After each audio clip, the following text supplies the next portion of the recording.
Michael Madhusudan Dutta Bangla সাহিত্যের একজন বিস্ময়কর প্রতিভা। কিন্তু প্রতিভা বিস্ময়কর হলেও তার জীবন ছিল ভীষণ রকমের বাউন্ডুলে। সেই সময়কার তার জন্ম 1824, মৃত্যু 1873, অর্থাৎ 19 শতকের। এই সময় তার বাবা রাজনারায়ণ দত্ত ছিলেন একজন ভীষণ ধনী একজন আইনজীবী। তো তার সন্তান ছিলেন মাইকেল মধুসূদন দত্ত।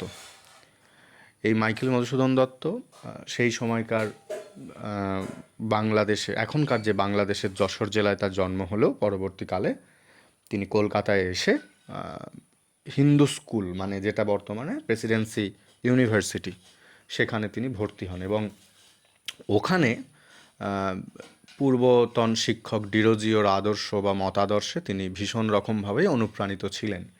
ফলে এরা সামাজিক নানান রকম কুসংস্কার, বিধিনিষেধ এগুলোকে তোয়াক্কা করতেন না।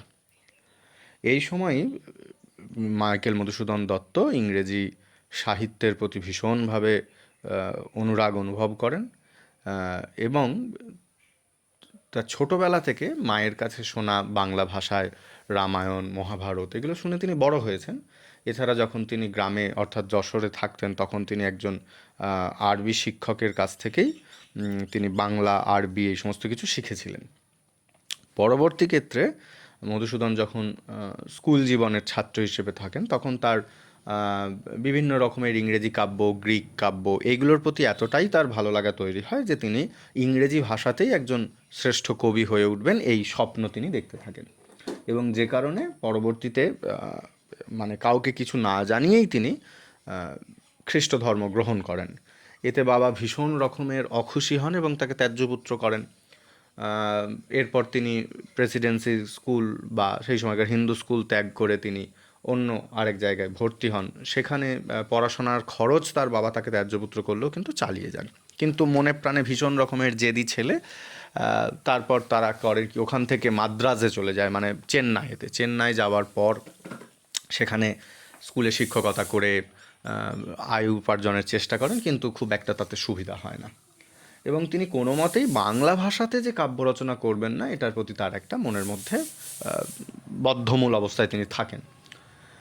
তো এই সময় তিনি একটি বিখ্যাত কাব্যগ্রন্থ ইংরেজিতেই রচনা করেন, ক্যাপটিভ লেডি, এবং সেটা তার বন্ধুকে যখন পাঠায় প্রকাশিত হওয়ার পর গৌরমোহন তখন সেটি বেথুন, মানে যার নামে বেথুন স্কুল, তাকে তিনি সেটি পড়তে দেন এবং পড়তে দেওয়ার পরই তখনই সেটি পড়বার পরই তিনি চিঠি লিখে জানান মধুসূদনকে যে তুমি বাংলায় ফিরে এসো এবং বাংলাতে অর্থাৎ মাদ্রাজ বা চেন্নাই যেখানে রয়েছে সেখান থেকে ফিরে এসে তুমি বাংলা ভাষায় কাব্য চর্চা করো, কারণ তোমার মতো এরকম একজন প্রতিভা যদি বাংলা ভাষার না লেখে তাহলে বাংলা ভাষার উন্নতি হবে না।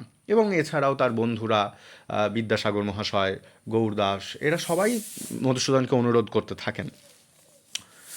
তো এই রকম বহু অনুরোধের পর প্রায় ওই ধরে রাখো 1860 নাগাদ যখন মেঘনাদ বধ কাব্য রচনা করছেন তখনই তিনি তার নিজের কিছু অনুভূতির কথা বিভিন্ন কাব্য, ছোট ছোট কবিতার মধ্যে লিখতে থাকেন। এগুলো তোমার পরবর্তী ক্ষেত্রে নানা কবিতা বলে একটি কাব্যগ্রন্থ তার মধ্যে যুক্ত করা হয়। তো সেইখানেরই একটি কবিতা বঙ্গভূমির প্রতি। এখানে তার ওই যে বাংলা ভাষা, বাংলাদেশ, তাদেরকে যে অবহেলা করে চলে যাওয়া, ফের আবার ফেরত আসা, সেই ভাষায় কাব্য রচনা করা, এই যে একটা মানসিক টানাপোড়েন এবং সেই ভাষার প্রতি তার একটা দায়বদ্ধতা, যে ভাষাকে তিনি একদিন অবহেলা করে চলে গিয়েছিলেন, সেই ভাষার বা সেই ভাষাভাষী মানুষের প্রতি তার যে দায়বদ্ধতা, তিনি যে অকৃতজ্ঞতার বশে চলে গিয়েছিলেন তাকে অপমান করে, তাই সেখান থেকেই তিনি যেন একটা স্তুতি বা বন্দনা রচনা করছেন, তাকে যেন সেই ভাষা বা সেই ভাষার মানুষেরা তাকে ক্ষমা করে দেয়। এই কবিতার প্রথমেই ইংরেজি বিখ্যাত সাহিত্যিক বাইরনের, যাকে লর্ড বাইরন বলা হতো, তার একটি লাইন উদ্ধৃতি করা আছে, মাই নেটিভ ল্যান্ড গুড নাইট, অর্থাৎ আমার জন্মভূমি শুভরাত্রি। অনেকটা যেন মায়ের কাছে বিদায় চাইবার মতোই। জায়গা থেকে তিনি এই কবিতাটি লিখছেন। তো এখানে মা বলে সম্বোধন করছেন দেশ মা, বাংলা মা বা বাংলা ভাষা মা, তাকে মা রূপে কল্পনা করে, এবং দাস বলে নিজেকে তিনি এখানে সম্বোধন করছেন। রেখো মা দাসেরে মনে এ মিনতি করি পদে। মানে তোমার পায়েতে বা তোমার চরণেতে একটা আমার অনুরোধ, রিকোয়েস্ট, যে তুমি এই দাস বা অধমকে মনে রেখো। সাধিতে মনের স্বাদ, ঘটে যদি পরমাদ। আমার মনের ইচ্ছা পূরণ করতে গিয়ে, মনের স্বাদ, মনের ইচ্ছা, সাধিতে সাধন করতে, পূরণ করতে, সাধিতে মনের স্বাদ, ঘটে যদি পরমাদ, যদি কোনো প্রমাদ ঘটে থাকে, প্রমাদ কথার অর্থ ভুল, যদি কোনো ভুল করে ফেলি, মধুহীন করো না গো তব মন কোকনদে। তোমার মন একটা পদ্মফুলের মতো, মন কোকনদ, কোকনদ মানে পদ্মফুল। তা পদ্মফুল তো কখনো মধুহীন থাকে না। তা বাংলা ভাষা মায়ের যদি মন পদ্মফুলের মতো হয়, তাহলে সেই পদ্মফুলকে এই মধু রূপ কবি মধুসূদন থেকে বঞ্চিত করো না। অর্থাৎ তুমি মধুকে তোমার হৃদয়ে স্থান দাও। মধুহীন করো না গো তব মন কোকনদে।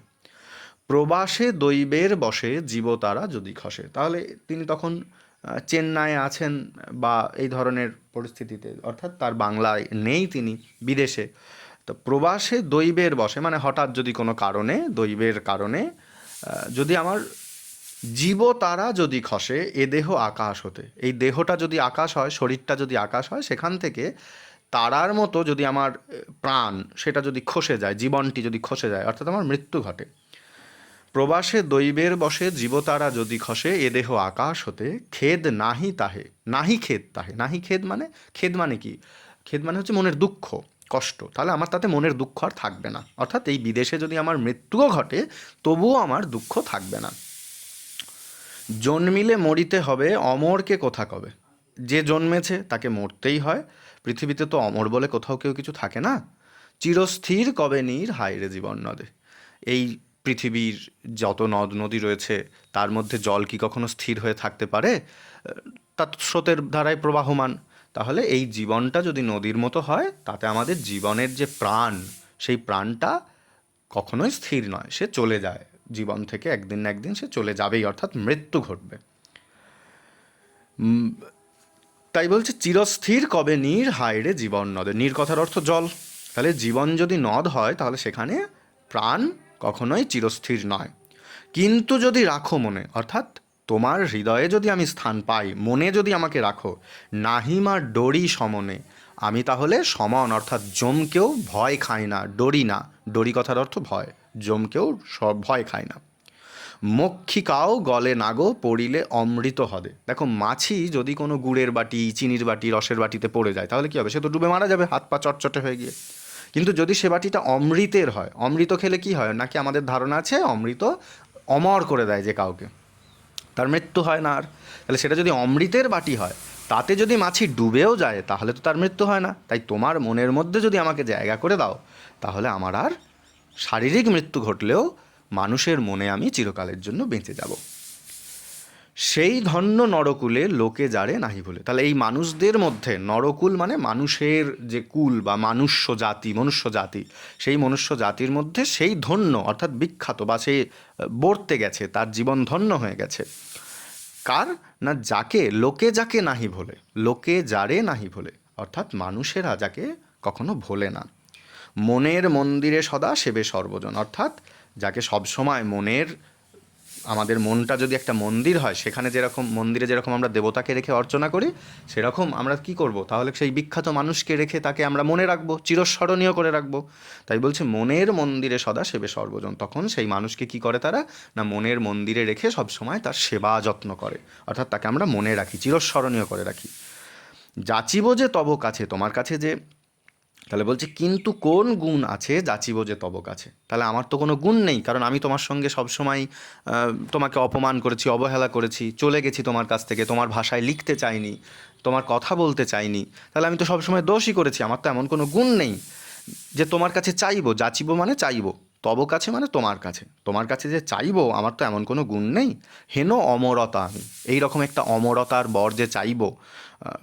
কহ গো শ্যামা জন্ম দে, তা বলো শ্যামা, শ্যামল জন্ম দে জন্মদাত্রী, অর্থাৎ এই জন্মদাত্রী বাংলাদেশ, যে দেশ আমাকে জন্ম দিয়েছে। তাহলে ওহে জন্মদাত্রী শ্যামল দেশ, তুমি আমাকে বলো যে আমি কেমন করে তাহলে এই বর তোমার কাছে আমি চাইব। যাচিব যে তব কাছে হেন অমরতা আমি, কহ গো শ্যামা জন্ম দে। তো তারপরে কবি কি বলছেন? যে তবে যদি দয়া করো ভুল দোষ গুণ ধরো, তো তুমি তো মা, তুমি দেশ মা, তুমি আমার ভাষা মা, তা তুমি যদি ছেলের এই দোষকে ক্ষমা করে দাও, আমার সমস্ত দোষকে যদি আমার গুণ হিসেবে ধরো, কোয়ালিটি হিসেবে ধরো, তবে যদি দয়া করো ভুল দোষ গুণ ধরো, তাহলে তখন কি হবে? অমর করিয়া বড় দেহ দাসে সুবরদে। তাহলে এই অধম দাসকে একটা অমরের করে রাখবার মতো বর তুমি দান করো। তুমি তো খুব ভালো আশীর্বাদ করতে পারো, কারণ তুমি তো কাউকে ফেরাও না। সুবরদে অর্থাৎ যিনি খুব ভালো বর দেন, বর দান করেন, বরদাত্রী। তাই বলছে অমর করিয়া বড় দেহ দাসে সুবরদে। কিসের বর তাহলে হবে? না ফুটি যেন স্মৃতি জলে, আমি যেন ফুটে উঠি। কোথায়? স্মৃতি যদি, মানুষের মনের যে স্মৃতি, মেমোরি, সেটা যদি জলের মতো হয়, তাহলে সেখানে যেন আমি ফুটে উঠতে পারি। কেমনভাবে ফুটে উঠতে পারি? না মানসেমা যথা ফলে। মানসেম, মানস কথার অর্থ মনের ইচ্ছা, আবার মানস কথার অর্থ এখানে মানস সরোবর। হিমালয়ের মানস সরোবরে যেরকমভাবে ফুটে ওঠে, মানসেমা যথা ফলে, মানস সরোবরে যেরকমভাবে ফুলে ফলে, সেটা কি কি বসন্তে কি শরদে। তাহলে আমি যেন মা মধুময় তামরস কি বসন্ত কি শরদে। মানস সরোবরে যেরকমভাবে মধু মিশ্রিত পদ্মফুল, তামরস কথার অর্থ পদ্মফুল। তাহলে দেখো, তাহলে কি বলছে? মানস সরোবরে, হিমালয়ের মানস সরোবরে যেরকম বসন্ত কি শরৎকাল তার কোনো রকম সময়ের জ্ঞান থাকে না, 12 মাসই যে পদ্মফুল ফোটে, আমাদের এখানে কি হয়? শুধুমাত্র শরৎকাল পর্যন্তই পদ্মফুল ফোটে, তারপর হেমন্তের শিশির পড়তে আরম্ভ করলে পদ্মফুল মারা যায়, সহ্য করতে পারে না। তাহলে এই গরম গ্রীষ্ম থেকে, বসন্ত থেকে শরৎকাল পর্যন্তই পদ্মের আয়ু, শীতের সময় সে মারা যায়। কিন্তু হিমালয়ের মানস সরোবরে যে পদ্মফুল ফোটে তা সারা বছর ফোটে, তার নির্দিষ্ট কোনো আয়ু নেই, সে চিরকালীন, চির অমর। তাহলে মানুষের মনের ইচ্ছাতে, মানুষের মনের স্মৃতি সরোবরে আমি যেন চিরকালীন সেই মানস পদ্ম হয়ে, তামরস হয়ে, সেই তামরসের মধ্যে যেন আমি মধু হয়ে থাকতে পারি, তুমি আমাকে সেই বর দাও। কবি যেন এখানে বাংলা মায়ের কাছে এই বর চাইছেন।